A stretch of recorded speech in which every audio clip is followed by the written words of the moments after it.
Good morning student. आज हम लोग हिस्ट्री के चैप्टर 3 को डिस्कस करेंगे, जिसका नाम है रूलिंग द कंट्री साइड, ग्रामीण क्षेत्र पर शासन चलाना। यहाँ पर एक पिक्चर दिया है, उसमें रॉबर्ट क्लाइव जो हैं वो 1765 की घटना है, जिसमें रॉबर्ट क्लाइव मुग़ल बादशाह से बिहार और उड़ीसा की दीवानी ग्रहण करते हुए दिखाए गए हैं। The country becomes the diwan. On 12th August 1765, the Mughal emperor appointed the East India Company as the Diwan of Bengal. 12 अगस्त 1765 को मुग़ल बादशाह ने ईस्ट इंडिया कंपनी को बंगाल का दीवान तैनात कर दिया था। दीवान के बारे में हमने लास्ट क्लास में पढ़ा था कि दीवानी किसी को जब मिल जाती है तो उसके कारण, जब कंपनी को मिली थी दीवानी, तो उसके कारण कंपनी को बंगाल के विशाल राजस्व संसाधनों पर नियंत्रण मिल गया था। यानी फाइनेंशियल इश्यूज जो थे वो अब दीवान के हाथ में थे और 1765 से कंपनी के हाथ में। The painting above, the event is shown as a majestic occasion. एक मैजेस्टिक ओकेजन के रूप में, भव्य समारोह के रूप में इसको दिखाया गया है।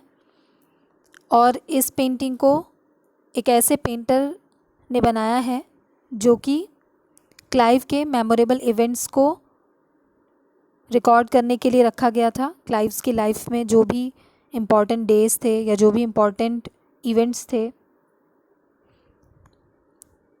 उनके लिए। The grant of Diwani clearly was one such event in British imagination. As Diwan, the company became the chief financial administrator of the territory under its control. Diwan के तौर पर कंपनी अपने नियंत्रण वाले भूभाग के आर्थिक मामलों की मुख्य शासक बन गई थी। यानी अब फाइनेंशियल इश्यूज और जो भी आर्थिक मामले थे वो सारे के सारे किसके हाथ में आ गए थे? कंपनी के हाथ में। Being an alien power, it needed to pacify those who in the past had ruled the countryside and enjoyed authority and prestige. Those who had held local power had to be controlled, but they could not be entirely eliminated. बाहरी ताकत होने की वजह से उसे उन लोगों को भी शांत रखना था जो कि गांव देहात में पहले शासन कर चुके हैं और जिनके पास अभी भी काफ़ी पावर और प्रेस्टीज है, ताकत और सम्मान है। उन्हें ख़त्म नहीं किया जा सकता है क्योंकि ये लोकल पावर को होल्ड करते हैं। अब ये कैसे होगा? How was this to be done? In this chapter we will see how the company came to colonize the countryside, organize revenue resources, redefine the rights of people and produce the crops it wanted. Revenue for the company,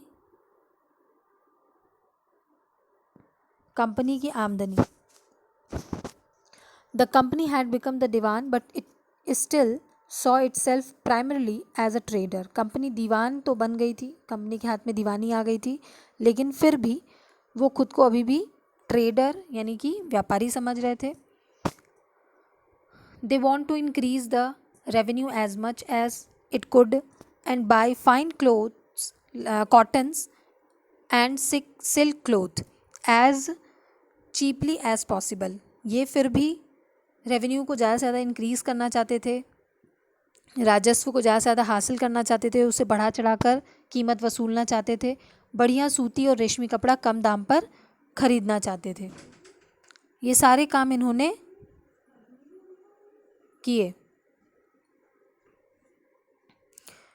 Within 5 years, the value of goods brought by the company in Bengal doubled. Before 1865, the company had purchased goods in India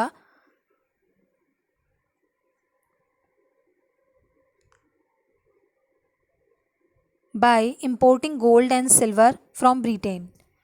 Now the revenue collected in Bengal could finance the purchase of goods for export. 1865 से पहले आप देखेंगे कि company जो थी वो भारत से कोई भी सामान खरीदने के लिए गोल्ड और सिल्वर का आयात करती थी ब्रिटेन से, लेकिन अब क्योंकि ये रेवेन्यू ले रहे थे, टैक्स ले रहे थे, इनके हाथ में दीवानी आ गई थी, तो इस वजह से जो पैसे उसमें से बचते थे उन पैसों को ये यहाँ पर सामान को खरीदने के लिए यूज़ करते थे। Soon it was clear that the Bengal economy was facing a deep crisis. जल्दी ही यह जाहिर हो गया कि बंगाल की अर्थव्यवस्था एक बहुत गहरे संकट में है। Artisans were deserting villages since they were being forced to sell their goods to the company at low prices. उन्होंने कारीगरों को फोर्स किया था कि वो अपने सामानों को कम से कम दाम पर ब्रिटिश कंपनी को बेचे, और इसी वजह से वो अपनी गाँव को छोड़कर जा रहे थे। Artisanal production was in decline and our agriculture cultivation showed signs of collapse. Artisanal production यानी कि जो कारीगरों के अपने उत्पादन के गिर जाने का डर था, और खेती भी चौपट हो रही थी। ऐसे में 1770 में बंगाल में अकाल पड़ा था जिसमें 1 करोड़ से ज़्यादा लोगों की मौत हो गई थी, और इस अकाल में लगभग 1/3 आबादी बंगाल की खत्म हो चुकी थी। The need to improve agriculture. अब खेती में सुधार की क्या ज़रूरत थी? खेती में सुधार करने के लिए the company finally introduce the permanent settlement in 1793। 1793 में परमानेंट सेटलमेंट यानी कि स्थायी बंदोबस्त लागू किया गया था। By the terms of the settlement the rajas and taluqdar were recognised as zamindar. इस सेटलमेंट या इस परमानेंट सेटलमेंट के आधार पर राजा और तालुकदारों को ज़मींदारी दी गई थी। They were asked to collect rent from the peasant and pay revenue to the company. ये रेंट कलेक्ट करते थे पीजेंट से यानी कि किसानों से, और उस राजस्व को कंपनी को देते थे। The amount to be paid was fixed permanently. ध्यान दीजिएगा, परमानेंट सेटलमेंट में जो अमाउंट था जो कि उन्हें पे करना था वो फिक्स था। That is it was not to be increased ever in future, और इसको फ्यूचर में कभी बढ़ाने की बात भी नहीं कही गई थी। It was felt that this would ensure a regular flow of revenue into the company's coffers and at the same time encourage the zamindars to invest in improving the land. Since the revenue demand of the state would not be increased, the zamindar would benefit from increased production from the land. अब company को क्या लगता था कि उन्होंने राजस्व को fix कर दिया है और ज़मींदारों को ज़मीन में सुधार करने के लिए खर्च भी करने को कह दिया है, तो ऐसे कंपनी को ये लगने लगा था कि ज़मींदार भी फ़ायदे में रहेंगे और उनको भी फ़ायदा हो जाएगा। पर अब इसमें क्या प्रॉब्लम थी? The permanent settlement however created problems. Permanent settlement ने कई सारी प्रॉब्लम्स क्रिएट की थी। क्यों? Company officials soon discovered that the zamindars were in fact not investing in the improvement of land. जल्दी ही ये समझ आ गया था कि ज़मींदार जो हैं वो कोई इंटरेस्ट नहीं ले रहे हैं कि वो भूमि की गुणवत्ता को सुधार करें। The revenue that had been fixed was so high that the zamindars found it difficult to pay. Revenue जो कि फिक्स किया गया था वो इतना ज़्यादा था कि ज़मींदार उसको चुका नहीं पा रहे थे, और जो भी ज़मींदार ऐसा नहीं कर पा रहा था उनकी ज़मींदारी छीन ली जा रही थी। तो कई सारे ऐसे ज़मींदार थे जिनकी की ज़मींदारी छीन ली गई थी, कंपनी ने छीन ली थी। By the first decade of 19th century the situation changed. 19वीं शताब्दी के पहले दशक तक हालात जो थे वो बदल चुके थे। धीरे धीरे खेती का विस्तार होने लगा था। Cultivation slowly expanded. This meant an increase in the income of the zamindars but no gain for the company since it could not increase a revenue demand that had been fixed permanently. जैसे जैसे cultivation में सुधार हुआ, खेती में मुनाफा हुआ, ज़मींदार को भी थोड़ा बहुत फ़ायदा हो रहा था, उनकी इनकम भी बढ़ रही थी, लेकिन कोई कंपनी को किसी तरह का कोई फ़ायदा नहीं हो रहा था। क्यों? क्योंकि उन्होंने पहले ही रेवेन्यू जो थी वो फिक्स कर रखी थी। Even then the zamindars did not have an interest in improving the land. और तब भी ज़मींदार कोई इंटरेस्ट नहीं दिखा रहे थे कि वो लैंड को इम्प्रूव करें या भूमि की गुणवत्ता को बढ़ाएं। On the other hand in the villages the cultivator found the system extremely oppressive. वहीं विलेज में कल्टिवेटर्स जो थे उनको ये लगा कि ये जो व्यवस्था है वो बहुत दमनकारी है, क्योंकि किसानों को जो लगान चुकाना होता था वो बहुत ज़्यादा होता था और उनकी ज़मीन भी नहीं सुरक्षित होती थी। और अगर वो ज़मीन का के पर लगान नहीं दे पाते थे, जो कि तय किया गया लगान था, तो उनको अपनी पुश्तैनी ज़मीन से हाथ धोना पड़ता था। A new system is devised, एक नई व्यवस्था लाई गई थी। क्या? By the early 19th century many of the company officials were convinced that the system of revenue had to be changed again. अब एक दोबारा एक नई रेवेन्यू सिस्टम को लाने की बात कही गई थी। In the north western provinces of the Bengal presidency, जो कि अब उत्तर प्रदेश का हिस्सा है, an Englishman called Holt Mackenzie devised the new system which came into effect in 1822. He felt that the village was an important social institution in North Indian society and needed to be preserved. Under his directions, collectors went from village to village, inspecting the land, measuring the fields, and recording the customs and rights of different groups. अब 1822 में Holt McKenzie ने एक नई व्यवस्था बनाई थी। उसके आधार पर क्या किया गया था? कलेक्टरों को गांव का दौरा करने के लिए कहा गया, यानी गांव गांव जाने के लिए, जहां उन्होंने ज़मीन की जांच की, खेतों को मेजर किया, विभिन्न रीति रिवाज जो समूहों के होते थे उनको दर्ज किया, गांव के एक एक खेत के अनुमानित राजस्व को जोड़कर हर गांव या ग्राम समूह, यानी गांव के समूह को यहाँ महाल कहा गया है, से वसूल होने वाले राजस्व का हिसाब लगाया जा सकता था। और अब जो ये राजस्व लिया जा रहा था वो revised periodically, not permanently fixed, यानी इसको हम बदलाव, इसमें संशोधन या बदलाव कर सकते हैं, ये फिक्स नहीं थे permanently. The charge of collecting the revenue The charge of collecting the revenue and paying it to the company was given to the village headman rather than the ज़मींदार। अब ज़मींदार की जगह ये काम किसको दिया जाने लगा? विलेज हेडमैन को।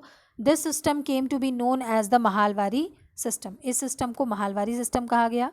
The Munro system, South India में इसको मुनरो सिस्टम कहा जाता है। And it was initiated by Captain Alexander Read and developed by Thomas Munro. In the British territories in the south, there was a similar move away from the idea of permanent settlement. The new system that was devised came to be known as the Raiyatwar or Raiyatwari.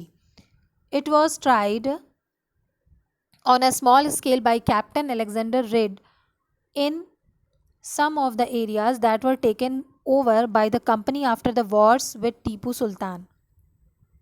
Ryotwari व्यवस्था का नाम दिया गया था इसको south India में, और captain Alexander read, जो कि टीपू सुल्तान के साथ युद्धों में जो हिस्सा उनको मिला था, जो जिन स्थानों पर उन्होंने कब्जा किया था, यहाँ पर इस व्यवस्था को आजमा कर देखा था, ट्रायल किया था। टॉमस मुनरो ने इस व्यवस्था को विकसित किया और धीरे धीरे दक्षिण भारत में व्यवस्था लागू कर दी गई। Read and Munro felt that in the south there were no traditional zamindars. Read और मुनरो को लगा कि दक्षिण में परंपरागत जमींदार नहीं थे।